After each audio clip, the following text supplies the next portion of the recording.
Recording by Colleen McMahon. The Hound by H.P. Lovecraft. In my tortured ears there sounds unceasingly a nightmare whirring and flapping, and a faint, distant baying as of some gigantic hound. It is not dream. It is not, I fear, even madness, for too much has already happened to give me these merciful doubts. St. John is a mangled corpse. I alone know why. And such is my knowledge that I am about to blow out my brains for fear I shall be mangled in the same way. Down unlit and illimitable corridors of eldritch fantasy sweeps the black, shapeless nemesis that drives me to self-annihilation. May heaven forgive the folly and morbidity which led us both to so monstrous a fate. Wearied with the commonplaces of a prosaic world, where even the joys of romance and adventure soon grow stale, St. John and I had followed enthusiastically every aesthetic and intellectual movement which promised respite from our devastating ennui.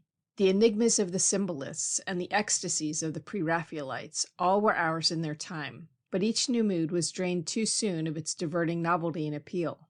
Only the somber philosophy of the decadents could hold us, and this we found potent only by increasing gradually the depth and diabolism of our penetrations. Baudelaire and Huysmans were soon exhausted of thrills, till finally there remained for us only the more direct stimuli of unnatural personal experiences and adventures. It was this frightful emotional need which led us eventually to that detestable course, which even in my present fear I mention with shame and timidity, that hideous extremity of human outrage, the abhorred practice of grave robbing. I cannot reveal the details of our shocking expeditions, or catalogue even partly the worst of the trophies adorning the nameless museum we prepared in the great stone house where we jointly dwelt, alone and servantless. Our museum was a blasphemous, unthinkable place, where with the satanic taste of neurotic virtuosi we had assembled a universe of terror and decay to excite our jaded sensibilities. It was a secret room, far, far underground, where huge winged demons, carven of basalt and onyx, vomited from wide grinning mouths weird green and orange light, and hidden pneumatic pipes ruffled into kaleidoscopic dances of death the lines of red charnel things hand in hand woven in voluminous black hangings. Through these pipes came at will the odors our moods most craved, sometimes the scent of pale funeral lilies, sometimes the narcotic incense of imagined Eastern shrines of the kingly dead, and sometimes, how I shudder to recall it, the frightful, soul-upheaving stenches of the uncovered grave. Around the walls of this repellent chamber were cases of antique mummies, alternating with comely, lifelike bodies perfectly stuffed and cured by the taxidermist's art, and with headstones snatched from the oldest churchyards of the world. Niches here and there contained skulls of all shapes, and heads preserved in various stages of dissolution. There one might find the rotting, bald pates of famous noblemen, and the fresh and radiantly golden heads of newly buried children. Statues and paintings there were, all of fiendish subjects, and some executed by St. John and myself. A locked portfolio, bound in tanned human skin, held certain unknown and unnameable drawings, which it was rumored Goya had perpetrated, but dared not acknowledge. There were nauseous musical instruments, stringed, brass, and woodwind, on which St. John and I sometimes produced dissonances of exquisite morbidity and cacodemoniacal ghastliness, whilst in a multitude of inlaid ebony cabinets reposed the most incredible and unimaginable variety of tomb loot ever assembled by human madness and perversity. It is of this loot in particular that I must not speak. Thank God I had the courage to destroy it long before I thought of destroying myself.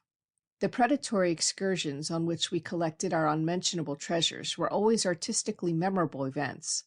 We were no vulgar ghouls, but worked only under certain conditions of mood, landscape, environment, weather, season, and moonlight.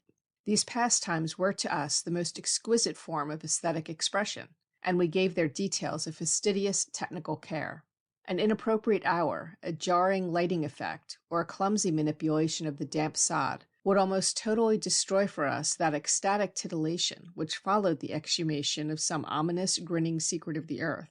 Our quest for novel scenes and piquant conditions was feverish and insatiate. St. John was always the leader, and it was he who led the way at last to that mocking, that accursed spot which brought us our hideous and inevitable doom. By what malign fatality were we lured to that terrible Holland churchyard? I think it was the dark rumor and legendry, the tales of one buried for 5 centuries, who had himself been a ghoul in his time, and had stolen a potent thing from a mighty sepulchre. I can recall the scene in these final moments, the pale autumnal moon over the graves, casting long, horrible shadows, the grotesque trees drooping sullenly to meet the neglected grass and the crumbling slabs, the vast legions of strangely colossal bats that flew against the moon, the antique ivied church pointing a huge spectral finger at the livid sky, the phosphorescent insects that danced like death fires under the yews in a distant corner, the odors of mold, vegetation, and less explicable things that mingled feebly with the night wind from over far swamps and seas, and worst of all, the faint, deep-toned baying of some gigantic hound, which we could neither see nor definitely place. As we heard this suggestion of baying, we shuddered, remembering the tales of the peasantry. For he whom we sought had centuries before been found in this self-same spot, torn and mangled by the claws and teeth of some unspeakable beast. I remembered how we delved in this ghoul's grave with our spades, and how we thrilled at the picture of ourselves, the grave, the pale watching moon, the horrible shadows, the grotesque trees, the titanic bats, the antique church, the dancing death fires, the sickening odors, the gently moaning night wind, and the strange, half-heard, directionless baying, of whose objective existence we could scarcely be sure. Then we struck a substance harder than the damp mold, and beheld a rotting oblong box crusted with mineral deposits from the long undisturbed ground. It was incredibly tough and thick, but so old that we finally pried it open and feasted our eyes on what it held. Much, amazingly much, was left of the object, despite the lapse of 500 years. The skeleton, though crushed in places by the jaws of the thing that had killed it, held together with surprising firmness, and we gloated over the clean white skull and its long, firm teeth, and its eyeless sockets that had once glowed with a charnel fever like our own. In the coffin lay an amulet of curious and exotic design, which had apparently been worn around the sleeper's neck. It was the oddly conventionalized figure of a crouching winged hound, or sphinx, with a semi-canine face, and was exquisitely carved in antique oriental fashion from a small piece of green jade. The expression on its features was repellent in the extreme, savoring at once of death, bestiality, and malevolence. Around the base was an inscription in characters which neither St. John nor I could identify, and on the bottom, like a maker's seal, was graven a grotesque and formidable skull. Immediately upon beholding this amulet, we knew that we must possess it, that this treasure alone was our logical pelf from the centuried grave. Even had its outlines been unfamiliar, we would have desired it, but as we looked more closely, we saw that it was not wholly unfamiliar. Alien it indeed was to all art and literature which sane and balanced readers know, but we recognized it as the thing hinted of in the forbidden Necronomicon of the mad Arab Abdul Ahazred, the ghastly soul symbol of the corpse-eating cult of inaccessible Leng in Central Asia. All too well did we trace the sinister lineaments described by the old Arab demonologist, lineaments, he wrote, drawn from some obscure supernatural manifestation of the souls of those who vexed and gnawed at the dead. Seizing the green jade object, we gave a last glance at the bleached and cavern-eyed face of its owner, and closed up the grave as we found it. As we hastened from that abhorrent spot, the stolen amulet in St. John's pocket, we thought we saw the bats descend in a body to the earth we had so lately rifled, as if seeking for some cursed and unholy nourishment. But the autumn moon shone weak and pale, and we could not be sure. So, too, as we sailed the next day away from Holland to our home, we thought we heard the faint, distant baying of some gigantic hound in the background. But the autumn wind moaned sad and wan, and we could not be sure. Less than a week after our return to England, strange things began to happen. We lived as recluses, devoid of friends, alone and without servants, in a few rooms of an ancient manor house on a bleak and unfrequented moor, so that our doors were seldom disturbed by the knock of the visitor. Now, however, we were troubled by what seemed to be frequent fumblings in the night, not only around the doors, but around the windows also, upper as well as lower. Once we fancied that a large, opaque body darkened the library window when the moon was shining against it, and another time we thought we heard a whirring or flapping sound not far off. On each occasion, investigation revealed nothing, and we began to ascribe the occurrences to imagination alone. That same curiously disturbed imagination which still prolonged in our ears the faint, far baying we thought we had heard in the Holland churchyard. The jade amulet now reposed in a niche in our museum, and sometimes we burned strangely scented candles before it.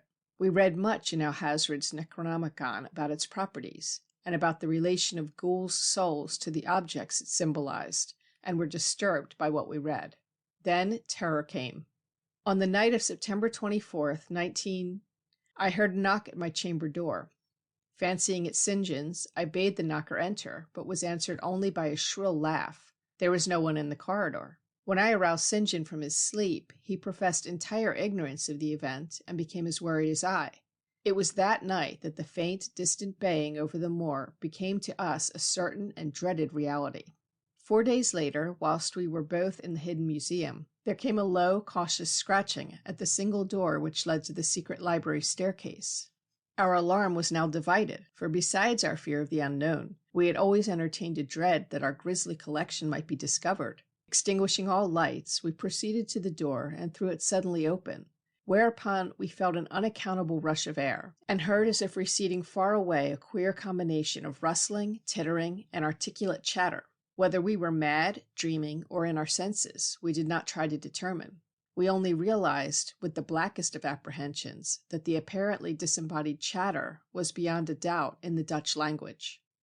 After that, we lived in growing horror and fascination. Mostly we held to the theory that we were jointly going mad from our life of unnatural excitements, but sometimes it pleased us more to dramatize ourselves as the victim of some creeping and appalling doom. Bizarre manifestations were now too frequent to count. Our lonely house was seemingly alive with the presence of some malign being whose nature we could not guess, and every night that demoniac baying rolled over the wind-swept moor, always louder and louder. On October 29th, we found in the soft earth underneath the library window a series of footprints utterly impossible to describe. They were as baffling as the hordes of giant bats which haunted the old manor house in unprecedented and increasing numbers. The horror reached a culmination on November 18th, when St. John, walking home after dark from the distant railway station, was seized by some frightful carnivorous thing and torn to ribbons. His screams had reached the house, and I hastened to the terrible scene in time to hear a whir of wings and see a vague, black, cloudy thing silhouetted against the rising moon. My friend was dying when I spoke to him, and he could not answer coherently. All he could do was to whisper, "The amulet, that damned thing." Then he collapsed, an inert mass of mangled flesh. I buried him the next midnight in one of our neglected gardens, and mumbled over his body one of the devilish rituals he had loved in life. And as I pronounced the last demoniac sentence, I heard afar on the moor the faint baying of some gigantic hound. The moon was up, but I dared not look at it. And when I saw in the dim-litten moor a wide, nebulous shadow sweeping from mound to mound, I shut my eyes and threw myself face down upon the ground. When I arose trembling, I know not how much later, I staggered into the house and made shocking obeisances before the enshrined amulet of green jade. Being now afraid to live alone in the ancient house on the moor, I departed on the following day for London, taking with me the amulet, after destroying by fire and burial the rest of the impious collection in the museum. But after 3 nights I heard the baying again, and before a week was over felt strange eyes upon me whenever it was dark. One evening, as I strolled on Victoria Embankment for some needed air, I saw a black shape obscure one of the reflections of the lamps in the water. A wind stronger than the night wind rushed by, and I knew that what had befallen St. John must soon befall me. The next day I carefully wrapped the green jade amulet and sailed for Holland. What mercy I might gain by returning the thing to its silent, sleeping owner I knew not, but I felt that I must at least try any step conceivably logical. What the hound was, and why it pursued me, were questions still vague, but I had first heard the baying in that ancient churchyard, and every subsequent event, including St. John's dying whisper, had served to connect the curse with the stealing of the amulet. Accordingly, I sank into the nethermost abysses of despair, when, at an inn in Rotterdam, I discovered that thieves had despoiled me of this sole means of salvation. The baying was loud that evening, and in the morning I read of a nameless deed in the vilest quarter of the city. The rabble were in terror, for upon an evil tenement had fallen a red death beyond the foulest previous crime of the neighborhood. In a squalid thieves' den, an entire family had been torn to shreds by an unknown thing which left no trace, and those around had heard all night, above the usual clamor of drunken voices, a faint, deep, insistent note, as of a gigantic hound. So at last I stood again in that unwholesome churchyard, where a pale winter moon cast hideous shadows, and leafless trees drooped sullenly to meet the withered frosty grass and cracking slabs, and the ivied church pointed a jeering finger at the unfriendly sky, and the night wind howled maniacally from over frozen swamps and frigid seas. The baying was very faint now, and it ceased altogether as I approached the ancient grave I had once violated, and frightened away an abnormally large horde of bats which had been hovering curiously around it. I know not why I went hither, unless to pray, or gibber out insane pleas and apologies to the calm white thing that lay within. But whatever my reason, I attacked the half-frozen sod with a desperation partly mine and partly that of a dominating will outside myself. Excavation was much easier than I expected, though at one point I encountered a queer interruption, when a lean vulture darted down out of the cold sky and pecked frantically at the grave earth until I killed him with a blow of my spade. Finally, I reached the rotting oblong box and removed the damp nitrous cover. This is the last rational act I ever performed. For crouched within that sentried coffin, embraced by a close-packed nightmare retinue of huge, sinewy, sleeping bats, was the bony thing my friend and I had robbed, not clean and placid as we had seen it then, but covered with caked blood and shreds of alien flesh and hair, and leering sentiently at me with phosphorescent sockets and sharp ensanguined fangs yawning twistedly in mockery of my inevitable doom. And when it gave from those grinning jaws a deep sardonic bay as of some gigantic hound, and I saw that it held in its gory, filthy claw the lost and fateful amulet of green jade, I merely screamed and ran away idiotically, my screams soon dissolving into peals of hysterical laughter. Madness rides the star wind, claws and teeth sharpened on centuries of corpses, dripping death astride a bacchanal of bats from night-black ruins of buried temples of Belial. Now, as the baying of that dead, fleshless monstrosity grows louder and louder, and the stealthy whirring and flapping of those accursed web wings circles closer and closer, I shall seek with my revolver the oblivion, which is my only refuge from the unnamed and unnameable. End of The Hound. Recording by Colleen McMahon.